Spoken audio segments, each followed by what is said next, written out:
Mwalimu Kimbute, mama yangu, sikiliza hii. Bartimayo alikuwa hana macho, ila masikio yake yalikuwa yanasikia.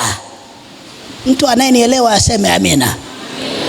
Alikuwa hana macho, ila masikio yake yanafanyaje?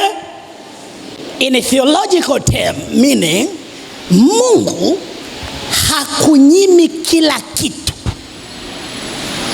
Jamani, Bwana asifiwe sana. Unaweza ukawa huna macho ila una nini jamani?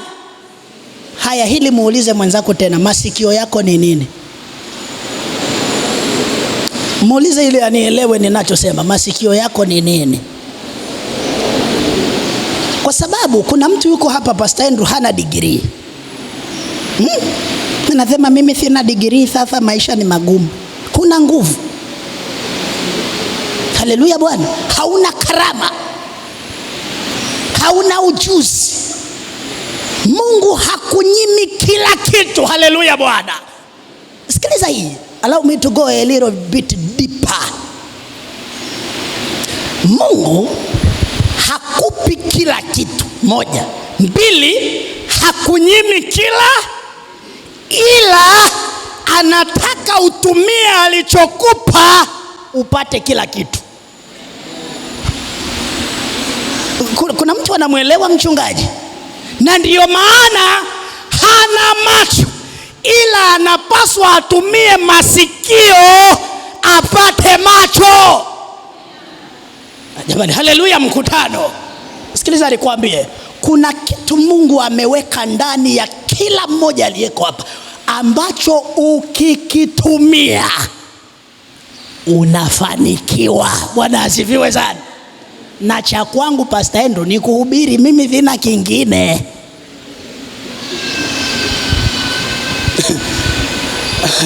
Huenda mchana nikawaambia hiki kisa. Baba yangu mimi aliomba nizaliwe, nafikiri wewe unaweza ukajua, ili niwe mchungaji. Hiyo sio mchakato ninachosema. Baadaye nikaenda chuo kikuu cha Dar es Salaam na nikachukua degree yangu ya kwanza. Na baba yangu aliniambia toka nikiwa mtoto kwamba the purpose, kwa nini umezaliwa, ni ili uwe nani. Hilo ndio, si vinginevyo. Kwa nikaenda nikasoma shahada ya elimu, nikakaa miaka 2 Dar es Salaam. Baba yangu akanipigia simu akaniambia, mwanangu, usipokuwa mchungaji utakufa mwakani. Hivi mmenielewa? Mzee Andrew, mmenielewa? Haraka sana nikaenda shule. Na ndio maana mimi ninavyohubiri hapa ni ili niishi, nikiacha na kufa. Yaani sina namna, sasa ndio hivyo. Kwa hiyo muniite, haleluya Bwana, ili niendelee kuishi.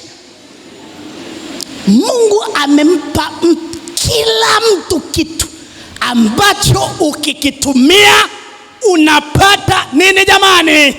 Kila kitu.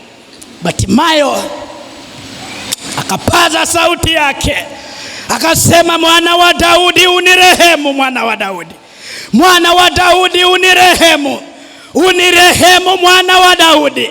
Na Bartimayo alisikia habari za Yesu, lakini hakuwa na mtu wa kumpeleka kwa Yesu. Na leo akasikia ya kwamba anayepita ni Yesu, akasema, mwana wa Daudi unirehemu. Na kwa tamaduni za mataifa ya Mashariki ya Kati, mtu ambaye ni kipofu alikuwa amelaaniwa. Kwa hiyo Bartimayo akisema mwana wa Daudi unirehemu, anachosema, mwana wa Daudi unisamehe dhambi zangu. Jamani, haleluya kanisa. Ndio maana ya sentence hiyo, unisamehe uovu wangu. Na ninatamani tunapomaliza ibada ya leo, watokee watu hapa wanaokutana na Yesu, wanaoomba rehema za Bwana. Jamani, haleluya Bwana. Wanaomba rehema za Bwana. Unirehemu. Hajiri alipokutana na malaika alipokea rehema za Bwana. Sarai alipotembelewa na Yesu alipokea rehema za Bwana. Esther alipotembelewa na uwepo wa Roho Mtakatifu alipokea rehema za Bwana. Mama wa Naini alipokutana na Yesu alipokea rehema yake. Mama Msamaria alipokutana na Yesu, Yohana 4, alipokea rehema zake. Hakuna aliyekutana na Yesu akabakia alivyokuwa. Kutana na Yesu, mambo yako yatabadilika. Jamani, haleluya mkutano. Sikiliza hii, tumalizie hapa. Sikiliza hii. Na wengi wakamkemea ili afanyeje? Anyamaze, lakini yeye akazidi kupaza sauti, Mwana wa Daudi, ufanye nini mkutano? Unirehemu. Wengi wakamkemea ili anyamaze, lakini yeye akazidi kupaza sauti. Ni kama vile anasema, cha kutumaini sina ila ni damu ya Bwana. Sina wema wa kutosha dhambi zangu kuziosha. Ni kama vile Batimayo anasema, nimechoka kuwa kipofu, acheni leo nikutane na Yesu. Sikiliza ile. Unapo itambua fursa yako, when you meet your opportunity, unapokutana na fursa yako, ifukuzie kwa nguvu zote. Batimayo kuita mara ya pili, Pastor Andrew anasema baraka za Bwana zinahitaji ving'ang'anizi. Jamani, haleluya Bwana. Watu wa Mungu, ng'ang'ania mpaka upokee baraka zako. Sio unakatishwa tamaa tu kidogo unaacha. Ng'ang'ana mpaka upokee baraka zako. Pray until something happen. Sitaacha kwa kuwa nimechoka, lakini nitaacha kwa kuwa nimemaliza. Haleluya mkutano. Ng'ang'ana mpaka upokee baraka yako.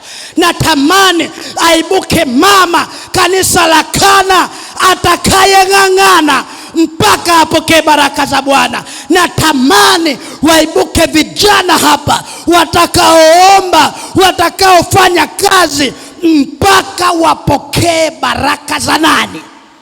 Za Bwana. Yesu akasimama. Jamani, haleluya Bwana. Akasema muiteni. Bwana asifiwe. Sikiliza hii kidogo. Muiteni. Akasimama. Muiteni. Alafu wakamwambia jipe moyo, inuka. Anafanyaje? Anakuita. Sikiliza hii. Waliomkatisha tamaa ya kwamba tulia, kumbafu, tulia hapa, tulia. Sasa wanamwambia avae, vuka, jipe moyo. Haleluya Bwana. Inuka. Anafanyaje mkutano? Mwandishi mmoja, mwimbaji mmoja akaimba, ombea adui yako aishi siku nyingi, ili unapobarikiwa ajione kwa macho. Haleluya Bwana. Waliomkatisha tamaa Batimayo sasa wanamwambia njia ya kwenda kwa Yesu ni hii hapa. Haleluya kanisa. Na kuombea. Mithali anasema njia za Bwana njia za mtu zikimpendeza Bwana anampatanisha na adui zake. Batimayo amesema naomba unisamehe. Muujiza wa kwanza Bwana anaofanya ni kumpatanisha Batimayo na watesi wake. Mchana wa leo na kuombea watesi wako wawe daraja la kukupeleka kwa Yesu. Watesi wako wawe daraja la wewe kupata ajira. Watesi wako wakupeleke mafanikio yako yalipo. Sasa hebu niseme kidogo hivi vitenzi viwili. Jipe nini? Moyo. Jipe moyo, wanazuoni mlioko hapa academician, maana yake ni internal motivation. Kuna mtu ananielewa ninachokisema? Maana yake pona ndani. Jipe moyo, pona ndani. Nawasilisha kwenu mchana wa leo, mambo yanaanzia ndani. Jamani, haleluya Bwana. Jipe moyo, pona ndani. Pastor, ukishapona ndani, pendo linaonekana. Inuka. Bwana Yesu asifiwe sana. Internal subconscious mind. Jipe moyo, jipe moyo, inuka. Haleluya kanisa. Hakuna kujipa moyo bila kuinuka. Hakuna kuinuka bila kujipa moyo. Bwana Yesu asifiwe sana. Sikiliza hili, ndani pakipona, nje panapona. Kuna wadada wanasemaga, mimi naenda zangu kanisani, alafu kanisani napeleka moyo wangu kwa Bwana. Swala la kwamba nimevaaje mnemanya venye, tajua wenyewe. Ukipona ndani, nje panafanya nini? Haleluya Bwana. Ukiona mtu mpasuo umefika wapi pale pasta? Ukiona mpasuo umefika pale, ujue ubongo umepasuka.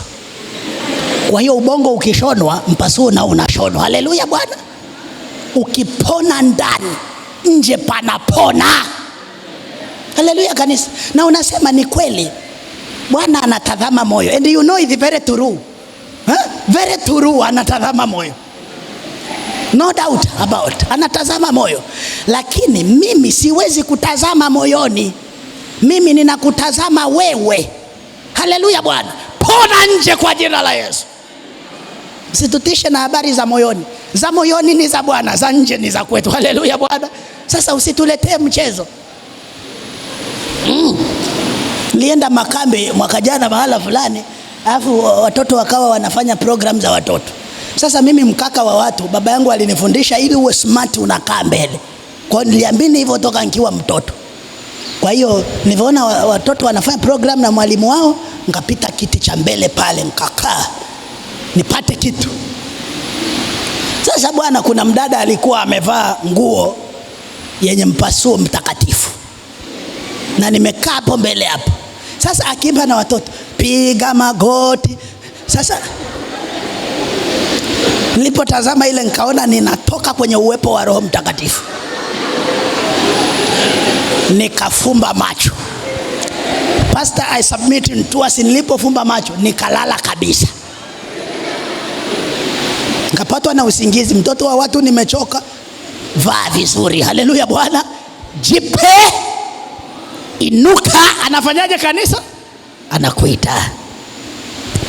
Naomba niseme hoja hii katikati ya kelele nyingi. Yesu alisikia sauti ya Batimayo. Mmoja siyaseme amina. Katikati ya kelele za namna gani?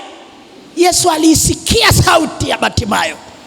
Sikiliza nikuambie, katikati ya kelele na ulimwengu uliochafuka, ukiomba kwa moyo wa unyenyekevu, Bwana atasikia sauti yako. Jamani, Bwana atasikia sauti yako. Jamani, Bwana atasikia sauti yako. Wanaweza wasielewe unaomba. Na ndio maana Eli alipomwona Hana akamwambia, mpaka lini ulevi wako? Lakini Bwana alisikia, ni mwanangu anaomba. Yesu alipolia msalabani, Eloi Eloi lama sabakthani, wafasiri wakasema anamwita Elia. Wanaweza wasielewe. Katikati ya kelele, Yesu anaweza akakusikia. Namwombea mtu fulani aliyeko katika dimbwi la machozi, Yesu akutane na wewe. Jamani, Yesu akutane na wewe. Akaambiwa njoo, anakuita. Wakamwonyesha njia, akafika kwa Yesu. Tevona Yesu, hiyo uko niko hapa. The question is, wataka nikutendee nini? Na hii tu ingetosha iwe hotuba. Wataka nikutendee nini? Kwa sababu kuna mtu yuko hapa anaomba apate 4 ya 27. Tunasoni. Yaani 4 ya 27 unaenda wapi? In this modern world. Wataka nikutendee nini? Au na wewe utaomba pakti ya sigara? Ngoja niwabebe dipu. Hii ndio hoja ya mwisho, kisa kimeisha. Sikiliza hii, akatupa vazi lake. Haleluya Bwana. Pastor hakutupa vazi. Nyie ni watoto wengine. Mama zetu wale wa zamani, tunaenda shule sisi, hatujaenda sherehe. Tumeenda wapi? Shule. Tuko pamoja? Mama anaenda sherehe, Pastor Andrew. Alafu akifika kule, huku anakula, anawaza watoto wake. Huo ndio upendo wa mama. Haleluya Bwana. Sasa mimi nakula hapa wanangu, kwa hiyo mama anatia chakula kwenye sahani. Akisha kitia anakiweka hapa, alafu anafunika tenge mbele hivi. Kwa hiyo ukifikia tu withilei, unaona mama hapa mbele pametuna hapa, unajua tayari. Lile vazi ndilo alikuwa anakusanyia fedha. Hakutupa vazi, alitupa na fedha. Jamani, haleluya Bwana. Hii ni sawa na yule mwanamke Samaritan woman, John chapter 4 verse 1 kuendelea hapo. Aliwacha mtungi wake akatupa. Yesu anapokuita, acha vitu vinavyokupa uzito. Shinde, acha unzinzi. Naomba yule mama mwenye zile teaching aid aniletee to conclude sermon. Wataka nikutendee nini? Wataka nikutendee nini? Akamwambia, mwalimu wangu, nataka nipate kufanyeje jamani? Kuona. Jifunze kuomba hitaji sahihi kwa muhusika sahihi. Bartimayo alikuwa anaomba chakula na mavazi, lakini leo mtu aliyekutana naye si wa kawaida. Kuna mtu ananielewa ninachosema? Sio wa nini? Wa kawaida. Jifunze kuomba hitaji sahihi kwa mtu sahihi. Sikiliza fasiri hii, nataka nipate kuona mwalimu wangu. Usiombe samaki, omba nyavu ukavue samaki. Haijakaa sawa. Watu wakana na nyie nakuwa kama la pili D. Usiombe samaki, omba nyavu ukavue samaki. Bartimayo anachomwambia Bwana, macho yakiona mambo mengine nitapambana. Mzee, umeielewa hiyo? Elliot, are we together? Ujue anapewa macho wakati hajui jioni atakula nini. Atalala kwa anamwambia Bwana, macho yakiona mambo mengine nitafanyaje jamani? Nipate kuona. Usiombe nyavu, usiombe samaki, ila omba nyavu ukavue samaki. Kanisa letu ni zuri la kutoa misaada, si ndio?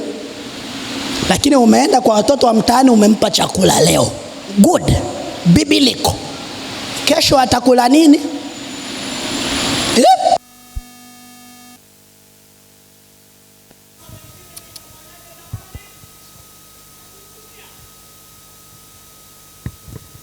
Macho ya mambo mengine utajihudumia. Macho yakiona mambo mengine utajihudumia.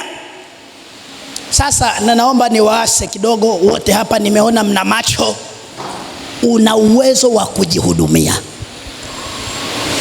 Jamani, semeni amina. Mimi sitaki washiriki wanaolalamika, ujue Murisha endi una macho. Macho yakiona mambo mengine pambana. Narudia tena, macho yakiona mambo mengine pambana. Na anayekupa nguvu za kupambana ni Mungu aliyekupa macho. Haleluya kanisa.